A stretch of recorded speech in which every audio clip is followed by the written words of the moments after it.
तो हेलो दोस्तों, आप सभी का स्वागत है आज के इस नए वीडियो में नए टॉपिक के साथ। तो चलिए इस प्रकार से आज के इस पैराग्राफ टॉपिक में आज हम लोग जंतु ऊतक के अंतर्गत उसका जो चौथा प्रकार है उसको पढ़ने वाले हैं। हम लोग उपकला ऊतक, पेशी ऊतक और संयोजी ऊतक जो तीनों जंतु ऊतक का प्रकार है उसको आसानी से क्लियर कर चुके हैं। आज हम लोग जंतु ऊतक का चौथा प्रकार अर्थात तंत्रिका ऊतक किसे कहते हैं तथा ये कितने प्रकार के होते हैं इसके बारे में आपको संपूर्ण जानकारी देने वाले हैं। तो चलिए इस टॉपिक को बिना किसी समय गंवाए समझने का प्रयास करेंगे। तो ये जो तंत्रिका ऊतक है वह कई सारे तंत्रिका कोशिकाओं से मिलकर बना होता है और इन्हीं कोशिकाओं के समूह को अर्थात तंत्रिका ऊतक को न्यूरॉन भी कह दिया जाता है। इतना क्लियर। चलिए इसी को समझने का प्रयास करेंगे। तंत्रिका ऊतक क्या है?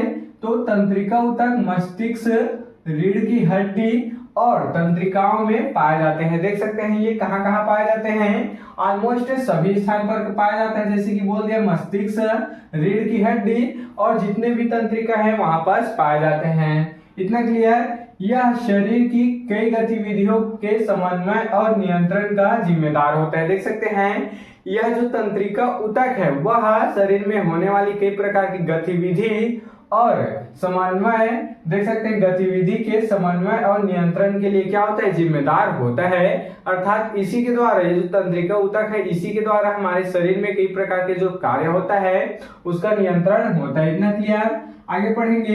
तंत्रिका ऊतक संवेदना को शरीर के एक भाग से दूसरे भाग में भेजने का कार्य करता है। क्या बोला गया, ध्यान देंगे यहाँ पर क्या बोला गया उसको समझेंगे एक बार और। ये जो तंत्रिका ऊतक है क्या बोला गया, ये जो तंत्रिका ऊतक है वह संवेदना अर्थात संवेदना किसे कहते हैं, जब हमको कहीं भी किसी भी स्थान पर चोट लग जाता है तो सीधे ही हमें हमारे दिमाग को सिग्नल कौन देता है, तो वो तंत्रिका ऊतक द्वारा ही पता चलता है। क्योंकि जो तंत्रिका ऊतक है वह एक से दूसरा, दूसरा से तीसरा इस प्रकार से जुड़ा हुआ होता है। इस कारण संवेदना को अर्थात जो हम महसूस करते हैं जब चोट लग जाता है महसूस करते हैं, या फिर कोई भी मच्छर वगैरह काट लेता है तो जब हम लोग महसूस करते हैं तो इसी संवेदना को, इसी को संवेदना कहते हैं। और इसी संवेदना को एक स्थान से दूसरे स्थान तक ले जाने का कार्य तंत्रिका ऊतक द्वारा होता है। अर्थात मान लेते हैं हमारा जो हाथ में चोट लग गया लेकिन हमारे मस्तिष्क तक कौन इस बात को पहुंचाएगा, कौन इस संदेश को पहुंचाएगा,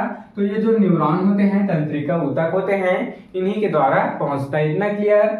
आगे पढ़ेंगे तंत्रिका ऊतक की कोशिका को न्यूरॉन कहा जाता है। देख सकते हैं इसको न्यूरॉन्स भी बोल दिया जाता है। यह विद्युत तार के समान होती है। जिस प्रकार विद्युत जो तार है वह एक से दूसरा, दूसरा तीसरा इस प्रकार से जुड़ी हुई होती है, उसी प्रकार से जो तंत्रिका ऊतक है वह भी हमारे शरीर में कई प्रकार के मतलब अनगिनत होते हैं और एक दूसरे से आपस में जुड़े हुए होते हैं। इतना क्लियर। आशा करता हूँ आपको जो तंत्रिका ऊतक है, न्यूरॉन है, आसानी से क्लियर हो गया होगा। अब इसको कितने भागों में बांटा गया है उसको देख लेते हैं, इसके प्रकार देख लेते हैं। तो इसके मेन 3 प्रकार है। पहला संवेदी तंत्रिका कोशिका है, दूसरा है चालक तंत्रिका कोशिका है, तीसरा है सहचर्य तंत्रिका कोशिकाएं। अब यहाँ पर हम लोग कोशिकाएं लिखे हैं क्योंकि कोशिकाओं से मिलकर ही तो ऊतक बनता है, तो यहाँ पर हम लोग ऊतक भी लिख सकते हैं। आपको कंफ्यूज बिल्कुल भी नहीं होना है। चलिए सबसे पहले संवेदी तंत्रिका ऊतक देख लेते हैं। तो ये कोशिकाएं संवेदी अंगों में स्थित होते हैं। संवेदी अंग कौन कौन से हो गए, हमारा नाक हो गया, कान हो गया, आंख हो गया, ये सब क्या है, संवेदी अंग होते हैं, तो इसी में उपस्थित होते हैं। ये संवेदी अंगों के संवेदी आवेग एकत्रित करता है। क्या बोला गया, ये संवेदी अंगों से जो हमारा संवेदी अंग है, मान लेते हैं आंख है, तो वहां से संवेदी आवेग एकत्रित करता है। अर्थात वहां से पहचानने की, अर्थात कुछ भी चीज को महसूस करने की जो क्षमता है उसको एकत्रित करता है। इतना क्लियर। दूसरा देखेंगे चालक तंत्रिका कोशिकाएं। अब दूसरा क्या है, चालक तंत्रिका कोशिकाएं। तो ये तंत्रिका कोशिकाएं प्रतिक्रियाओं के आवेगों अर्थात चालक आवेगों को केंद्रीय तंत्रिका तंत्र से क्या करता है, कार्य कर पेशियां, ग्रंथियां आदि तक पहुंचाता है। तो चालक तंत्रिका कोशिकाएं, इसका कार्य क्या है, चलिए इसको देखेंगे। तो ये तंत्रिका कोशिकाएं प्रतिक्रियाओं के आवेगों अर्थात कुछ भी हमारे शरीर में क्रिया होती है तो उसके आवेग अर्थात उसके पहुंचने की जो दर है, स्पीड है, अर्थात चालक आवेगों को केंद्रीय तंत्रिका तंत्र के कार्यकर जैसे कि पेशियां और ग्रंथियां तक पहुंचाने का कार्य करते हैं। इतना क्लियर।